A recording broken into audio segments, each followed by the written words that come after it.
नमस्कार। आज हम सुनेंगे मुंशी प्रेमचंद्र की कहानी दो बैलों की कथा। जानवरों में गधा सबसे ज्यादा बुद्धिहीन समझा जाता है। जब किसी आदमी को पहले दर्जे का बेवकूफ कहना चाहते हैं तो उसे गधा कहते हैं।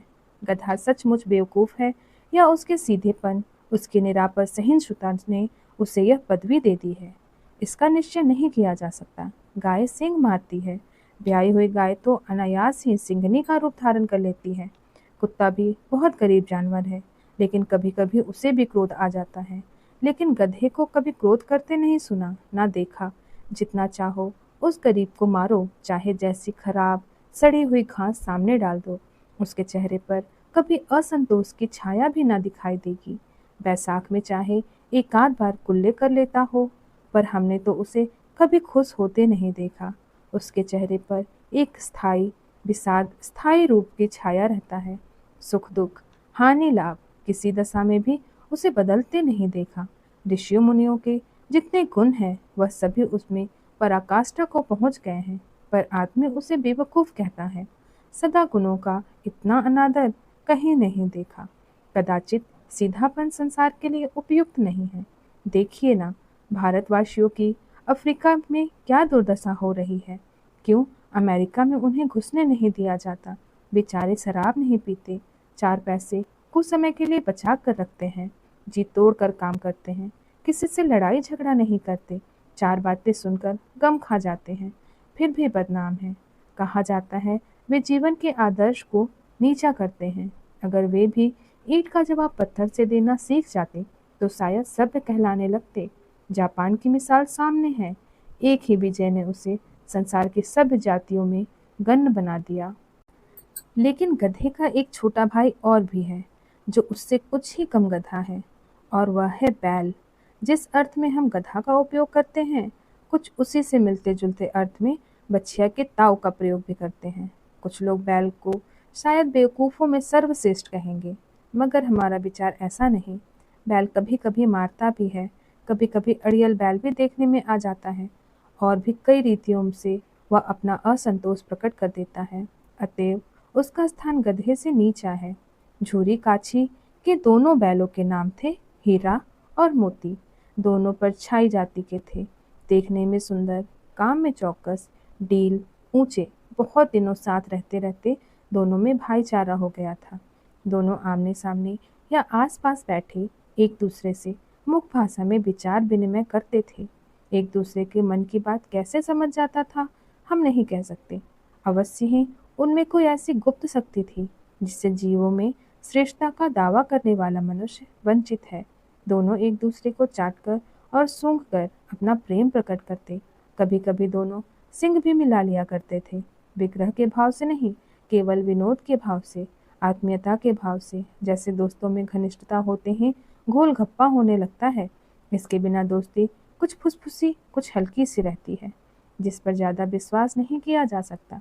जिस वक्त वह दोनों बैल हल या गाड़ी में जोते जाते और गर्दन हिला कर चलते, तो हर एक की यही चेष्टा होती थी कि ज्यादा से ज्यादा बोझ मेरी ही गर्दन पर रहे। दिन भर के बाद दोपहर या संध्या को दोनों खुलते तो एक दूसरे को चाट चूट कर अपनी थकान मिटा लिया करते। नाद में खली भूसा पड़ जाने के बाद दोनों साथ उठते, साथ नाद में मुंह डालते और साथ ही बैठते थे। एक मुंह हटा लेता तो दूसरा भी हटा लेता था। संयोग की बात, झूरी ने एक बार गोई को ससुराल भेज दिया। बैलों को क्या मालूम वे क्यों भेजे जा रहे हैं। समझे मालिक ने हमें बेच दिया। अपना यूं बेचा जाना उन्हें अच्छा लगा या बुरा, कौन जाने। पर झूरी के साले गया को घर तक गोई ले जाने में दांतों पसीना आ गया। पीछे से हाँकता तो दोनों दाएं बाएं भागते, पगहिया पकड़कर आगे से खींचता तो दोनों पीछे को जोर लगाते, मारता तो दोनों सिंह नीचे करके हुंकारते।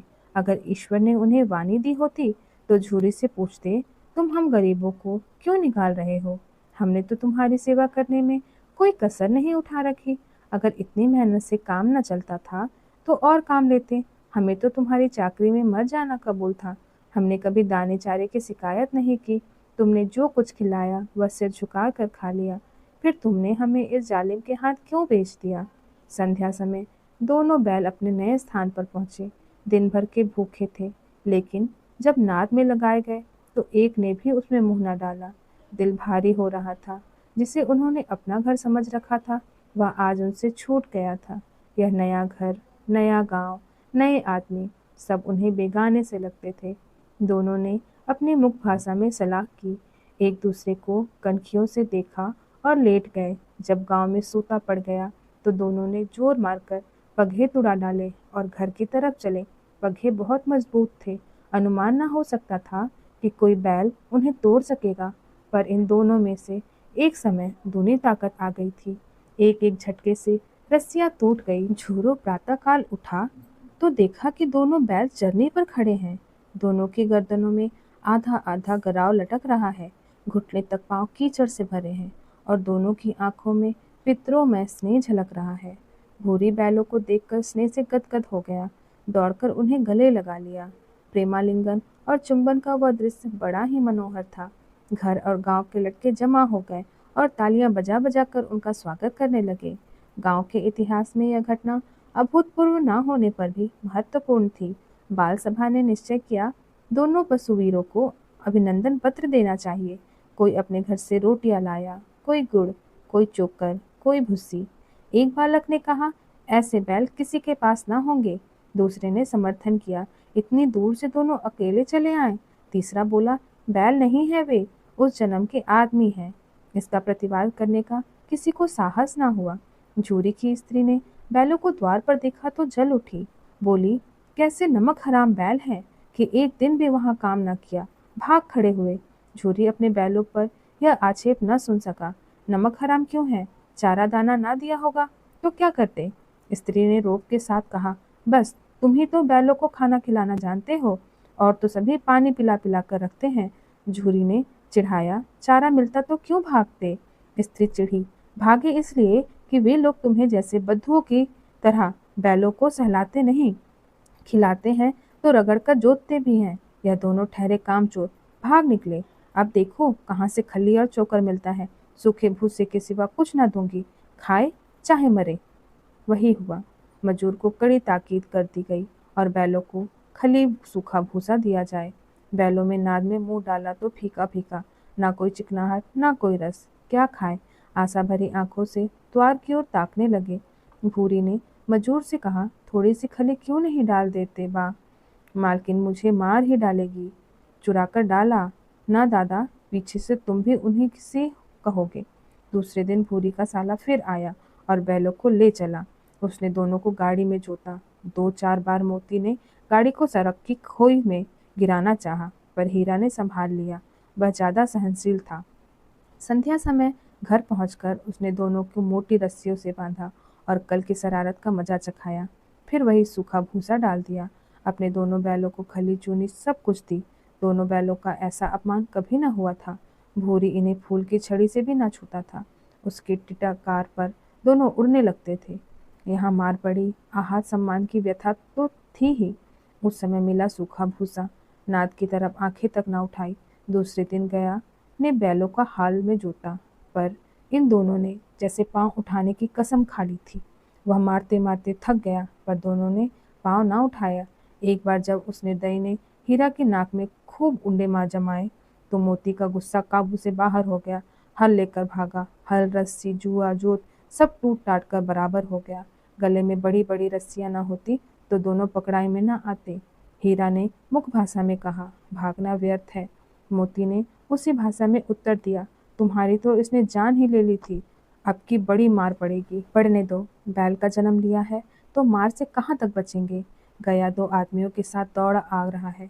दोनों ने हाथों में लाठियां ली हैं। मोती बोला, कहो तो दिखा दो कुछ मजा, मैं भी लाठी लेकर आ रहा है। हीरा ने समझाया, नहीं भाई, खड़े हो जाओ, मुझे मारेगा तो मैं भी 1-2 को गिरा दूंगा। नहीं, हमारी जाति का यह धर्म नहीं है। मोती दिल से ऐंठ कर रह गया। गया आ पहुंचा और दोनों को पकड़कर ले चला। कुशल हुई कि उसने इस वक्त मारपीट ना की, नहीं मोती भी पलट पड़ता। उसके तेवर देखकर गया और सहायक समझ गए कि इस वक्त टाल जान की मसल्लत है। आज दोनों के सामने फिर वही सूखा भूसा लाया गया। दोनों चुपचाप खड़े रहे। घर के लोग भोजन करने लगे। उसी वक्त एक छोटी सी लड़की 2 रोटियां लिए निकली और दोनों के मुंह में देकर चली गई। उस एक रोटी से इनकी भूख तो क्या शांत होती, पर दोनों के हृदय की मानो भोजन मिल गया। यहाँ भी किसी सज्जन का वास है।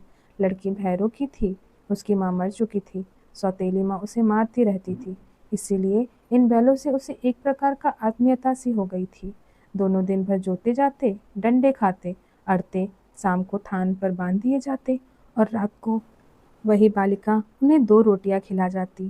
प्रेम के इस प्रसाद को वह बरकत थी कि 2-2 गाल सूखा भूसा खाकर भी दोनों दुर्बल न होते थे, मगर दोनों की आंखों में रोम-रोम में विद्रोह भरा हुआ था। एक दिन मोती ने मुख भाषा में कहा, अब तो नहीं सहा जाता हीरा, क्या करना चाहते हो?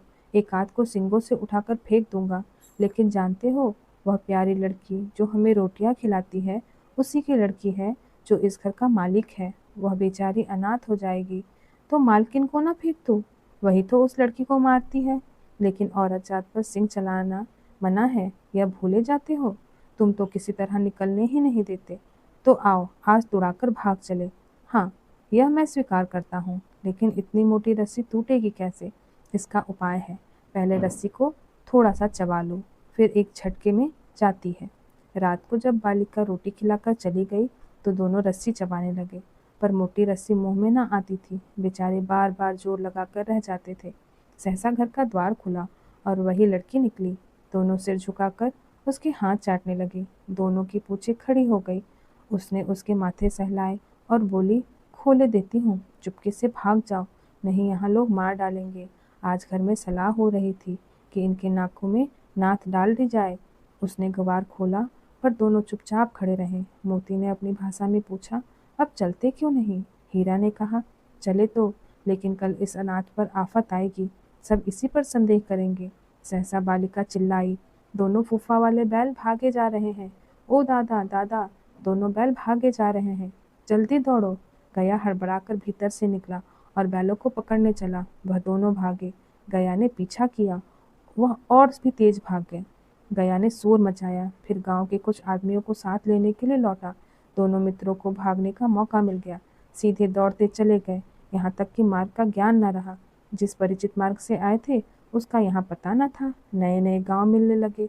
अब दोनों एक खेत के किनारे खड़े होकर सोचने लगे, अब क्या करना चाहिए। हीरा ने कहा, मालूम होता है राह भूल गए, तुम भी तो बेतहासा भागे। वही उसे मार गिराना था। उसे मार गिराते तो दुनिया क्या कहती। वह अपना धर्म छोड़ दे, लेकिन हम अपना धर्म क्यों छोड़े? दोनों भूख से व्याकुल हो रहे थे। खेत में मटर खड़ी थी, चरने लगे, रह रहकर आहटे ले रहे थे, कोई आता तो नहीं। जब पेट भर गया, दोनों ने आज़ादी का अनुभव किया तो मस्त होकर उछलने कूदने लगे। पहले दोनों ने डकार ली, फिर सिंग मिलाया और एक दूसरे को ठेलने लगे। मोती ने हीरा को कई कदम पीछे हटा दिया, यहाँ तक कि वह खाई में गिर गया। तब उसे भी क्रोध आया, संभल कर उठा और फिर मोती से भिड़ गया। मोती ने देखा खेल में झगड़ा हुआ चाहता है, तो किनारे हट गया। अरे वह क्या है, कोई सांड दौड़ता चला आ रहा है। हाँ, सांड ही है। वह सामने आ पहुंचा। दोनों मित्र बगले झांक रहे हैं। सांड पूरी हाथी है, उससे भिड़ना जान से हाथ धोना है, लेकिन न भिड़ने पर भी तो जान बचती नहीं नजर आती। इन्हीं की तरफ आ भी रहा है, कितनी भयंकर सूरत है। मोती ने मुख भाषा में कहा, बुरे फंसे, जान कैसे बचेगी, कोई उपाय सोचो। हीरा ने चिंतन स्वर में कहा, अपने घमंड में भूला हुआ है, आरजू विनित ना सुनेगा। भाग क्यों ना चले? भागना कायरता है, तो फिर यही मरो। बंदा तो 9-2-11 होता है, और जो दौड़ाए वह फिर कोई उपाय सोचो जल्द। उपाय यही है कि उस पर दोनों जने एक साथ चोट करें। मैं आगे से रगेदता हूँ, तुम पीछे से रगेदो। दोहरी मार पड़ेगी तो भाग खड़ा होगा। ज्यों ही मेरी ओर झपटे, तुम बगल से उसके पेट में सिंग घुसेड़ देना। जान जोखिम है, पर दूसरा उपाय नहीं। दोनों मित्र जान हथेलियों पर लेकर लपके। सांड को कभी संगठित शत्रुओं से लड़ने का तजुर्बा न था। वह तो एक शत्रु से मल्ल युद्ध करने का आदी था।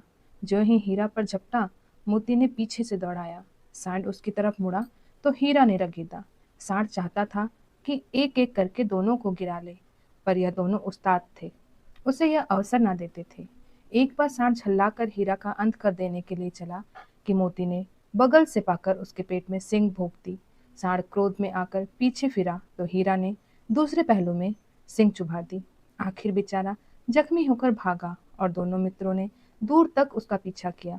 यहाँ तक कि सांड बेदम होकर गिर पड़ा, पर दोनों ने उसे छोड़ दिया। दोनों मित्र विजय के नशे में झूमते चले जाते थे। मोती ने अपनी सांकेतिक भाषा में कहा, मेरा जी चाहता है कि बच्चा को मार ही डालूं। हीरा ने तिरस्कार किया, गिरे हुए वैरी पर सिंह न चलाना चाहिए। यह सब ढोंग है। वैरी को ऐसा मारना चाहिए कि फिर ना उठे। अब घर कैसे पहुंचेंगे यह सोचो। पहले कुछ खा ले तो सोचे। सामने मटर का खेत था। मोती उसमें घुस गया। हीरा मना करता रहा, पर उसने एक न सुनी। अभी 2 ही 4 ग्रास खाए थे कि 2 आदमियां लाठियां लिए दौड़ पड़े और दोनों मित्रों को घेर लिया। हीरा तो मेड़ पर था, निकल गया। मोती सींचे हुए खेत में था। उसके खुर कीचड़ में धंसने लगे, भाग न सका, पकड़ लिया गया। हीरा ने देखा संगी संकट में है, वह लौट पड़ा। फंसेंगे तो दोनों साथ फंसेंगे। रखवालों ने उसे भी पकड़ लिया। प्रातःकाल दोनों मित्र कांजी हाउस में बंद कर दिए गए। दोनों मित्रों को जीवन में पहली बार ऐसा सबक पड़ा कि सारा दिन बीत गया और खाने को एक दिन का भी ना मिला। समझ ही नहीं आ रहा था यह कैसा स्वामी है। इससे तो गया फिर भी अच्छा था। वहाँ कई भैंसें थी, कई बकरियाँ, कई घोड़े, कई गधे, पर किसी के सामने चारा न था। सब जमीन पर मुर्दों की तरह पड़े थे। कई तो इतने कमजोर हो गए थे कि खड़े भी ना हो सकते थे। सारा दिन दोनों मित्र फाटक की ओर टकटकी लगाए ताकते रहे, पर कोई चारा लेकर आता ना दिखाई दिया। तब दोनों ने दीवार की नमकीन मिट्टी चाटनी शुरू की, पर इससे क्या तृप्ति होती। रात को भी जब कुछ भोजन ना मिला तो हीरा के दिल में विद्रोह की ज्वाला दहक उठी। मोती से बोला, अब तो नहीं रहा जाता मोती। मोती ने सिर लटकाए हुए जवाब दिया, मुझे तो मालूम होता है प्राण निकल रहे हैं। इतनी जल्द हिम्मत ना हारो भाई, यहाँ से भागने का कोई उपाय निकालना चाहिए। आओ दीवार तोड़ डालें। मुझसे तो अब कुछ ना होगा। बस इसी बूते पर अकड़ते थे, सारी अकल निकल गई। बाड़े की दीवार कच्ची थी, हीरा मजबूत तो था ही। अपने नुकीले सिंग दीवार में गड़ा दिए और जोर मारा तो मिट्टी का एक चिप्पड़ निकल गया। फिर तो उससे साहस बढ़ा। उसने दौड़ दौड़ कर दीवार पर चोट की और हर चोट में थोड़ी थोड़ी मिट्टी गिराने लगा। उसी समय कौंजी हाउस का चौकीदार लालटेन लेकर जानवरों की हाजिरी लेने आ निकला। हीरा का यह उज्जड़पन देखकर उसने उसे कई डंडे रसीद किए और मोटी सी रस्सी से बांध दिया। मोती ने पड़े पड़े कहा, आखिर मार खाई, क्या मिला? अपने बोते भर जोर भी मार लिया। ऐसा जोर मारना किस काम का कि और बंधन में पड़ गए। जोर तो मारता हो जाऊंगा, चाहे कितने ही बंधन पड़ जाए, जान से हाथ धोना पड़ेगा। कुछ परवाह नहीं, यूं ही भी मरना ही है। सोचो दीवार खुद जाती तो कितनी जान बच जाती। इतने भाई यहाँ बंद है, किसी के देह में जान नहीं। 2 4 दिन और यही हाल रहा तो सब मर जाएंगे। हाँ, यह बात तो है। अच्छा तो लो, फिर मैं भी जोर लगाता हूँ। मोती ने भी दीवार में उसी जगह सिंग मारा। थोड़ी सी मिट्टी गिरी और हिम्मत बढ़ी। फिर तो वह दीवार में सिंग लगाकर इस तरह जोर लगाने लगा मानो किसी द्वंद्वी से लड़ रहा है। आखिर कई 2 घंटे की जोर आजमाइश के बाद दीवार ऊपर से लगभग 1 हाथ गिर गई। उसने दूनी शक्ति से दूसरा धक्का मारा तो आधी दीवार गिर पड़ी। दीवार का गिरना था कि अधमरे से पड़े हुए सभी जानवर चेत उठे। तीनों घोड़ियां सरपट भाग निकली, फिर बकरियां निकली, उसके बाद भैंस भी खिसक गई, पर गधे अभी तक ज्यों के ज्यों पड़े थे। हीरा ने पूछा, तुम दोनों क्यों नहीं भाग जाते? एक गधे ने कहा, जो कहीं फिर पकड़ लिए जाएं तो क्या हर्ज है, अभी तो भागने का अवसर है। हमें तो डर लगता है, हम यहीं पड़े रहेंगे। आधी रात के ऊपर जा चुकी है। दोनों गधे अभी तक खड़े सोच रहे थे, भागो या ना भागे। और मोती अपने मित्र की रस्सी तोड़ने में लगा हुआ था। जब वह हार गया तो हीरा ने कहा, तुम जाओ, मुझे यहीं पड़ा रहने दो, शायद कहीं भेंट हो जाए। मोती के आंखों में आंसू लाकर कहा, तुम मुझे इतना स्वार्थी समझते हो हीरा? हम और तुम दोनों इतने दिनों तक साथ रहे, आज तुम विपत्ति में पड़ गए तो मैं तुम्हें छोड़कर अलग हो जाऊं? हीरे ने कहा, बहुत मार पड़ेगी, लोग समझ जाएंगे यह तुम्हारी शरारत है। मोती गर्व से बोला, जिस अपराध के लिए तुम्हारे गले में बंधन पड़ा है, उसके लिए अगर मुझ पर मार पड़े तो क्या चिंता। इतना तो हो ही गया कि 9 10 प्राणियों की जान बच गई, वह सब तो आशीर्वाद देंगे।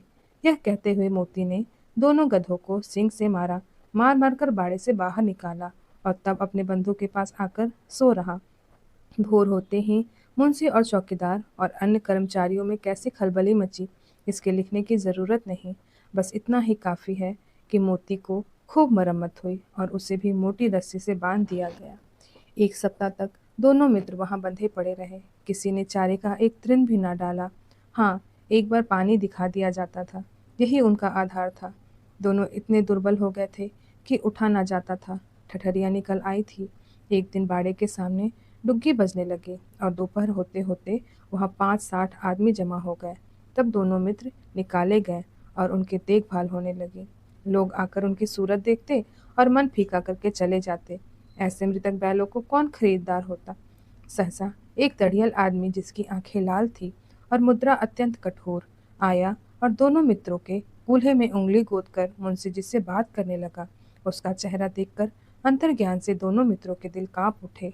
वह कौन है और उन्हें क्यों टटोल रहा है, इस विषय में उन्हें कोई संदेह न हुआ। दोनों ने एक दूसरे को भीत नेत्रों से देखा और सिर झुका लिया। हीरा ने कहा, गया के घर से नाहक भागे, अब जान न बचेगी।